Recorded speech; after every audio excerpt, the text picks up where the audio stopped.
What's up, guys? It's Chris. Today I want to do something a little different where I talked a bit about Dead by Daylight's map issue. This has been a large part of why it's so impossible to make this game feel fair to both sides in a lot of matches. The maps can render ridiculous setups chained together, which basically puts survivors in God mode without having to think at all. Or they can leave nothing for miles where no matter how good the survivor is, they're simply going to go down in no time at all. I wanted to make this video to talk to you guys about what I'd like to see in the future for Dead by Daylight, and I also wanted to hear your guys' thoughts, so let's get right into it. I'm going to break this video up into a couple parts, going over the main problems I have with maps in general and some specific maps. The biggest thing as a killer main to me is the maps that have multiple chain tiles that are ultra safe, making it so even the newest survivor can run a killer for minutes. Maps like the Meat Plant, Garden of Joy, Badum come to mind, where there's just an unlimited amount of strong things that can be chained into one another, and I simply don't think it's interesting gameplay. To solve this issue, I had the idea that instead of having so many tiles chained together, they could improve the tiles to give more skill expression to both survivors and killers,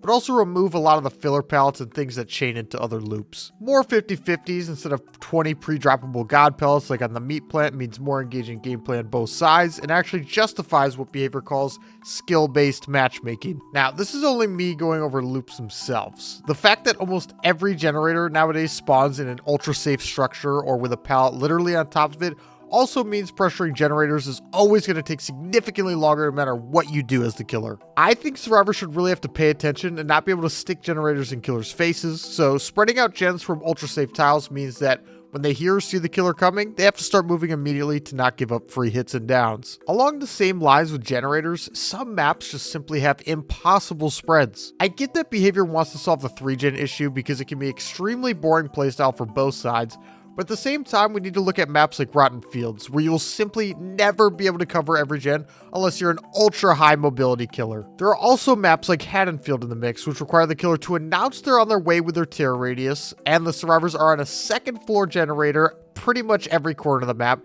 meaning even more travel time to the gen for the killer, and by that time the survivors could make cross-map distance jumping out a window while you're left there looking stupid. Placing generators in these hard-to-reach areas not only removes the tenseness that the game generally promotes, but often puts the killer in a complete lose-lose situation, where if they do pressure it, they lose other gens, but if they don't, the survivors got a completely free generator. Two great examples of generators like this are Grim Pantry's main building and Dead Dog Saloon's main building. I do want to touch on Dead Dog Saloon a little bit here, so bear with me.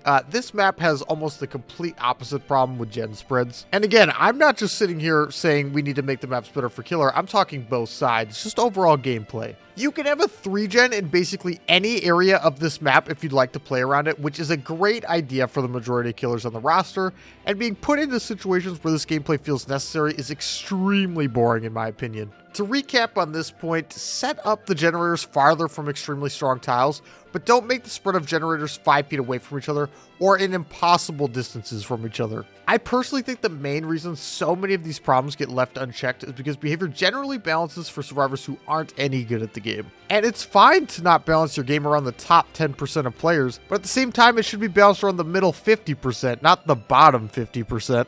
On top of the issues I listed above, the game also has a near limitless amount of insane perks and items for survivors to buy them time, toolboxes, and medkit add-ons to save a ridiculous amount. I do understand some maps are insane for specific killers, but terrible for others, which is also the nature of why this can be such a difficult task. Regardless, I don't think it's a big ask to just spread out tiles a bit more and put generators in reachable areas, and I don't think this will change the game in a negative way for anyone. Bring the intensity back to Dead by Daylight, make survivors' real skill shine over the map design. Another massive problem I've noticed in DBD is hook generation. Not only can Scourge hooks be near impossible to reach in extreme cases, rendering a perk slot completely useless for the killer, but just normal hooks can be impossible to reach even when no one has been killed. Standout examples of this are on the Meat Plant and Badum. The fact that Badum's main building hasn't been touched is honestly just sad to me.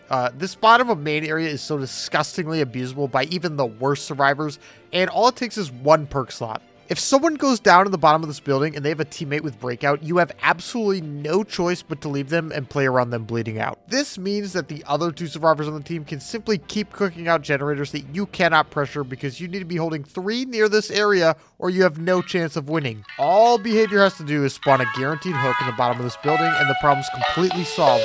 No going to kick 2 breakable walls to be able to get a single hook, and no more allowing this horrible playstyle. I've ran into similar problems on a ton of maps, including different Macmillan variants and Garden of Joy, where a survivor can simply run to a corner and it is now impossible to hook them, which is just terrible gameplay. I don't see this as any better or more respectable than 310 Skull Merchant. You aren't playing the game, you're just making it impossible for everyone else to play the game. But now I really want to touch on Haddonfield. This map is so disgustingly designed with multiple infinite buildings, guaranteed exhaustion value, and any loop you choose to run, up to 3 god pallets that can spawn the extremely safe generators I talked about before, and that hasn't even touched on the terrible loot placement. I know some people really want to believe because the map was changed that it's somehow a good map now, but it is still a bottom 5 killer map where even if survivors have no clue what they're doing, they can easily cook out the generators here because they're simply so difficult to defend.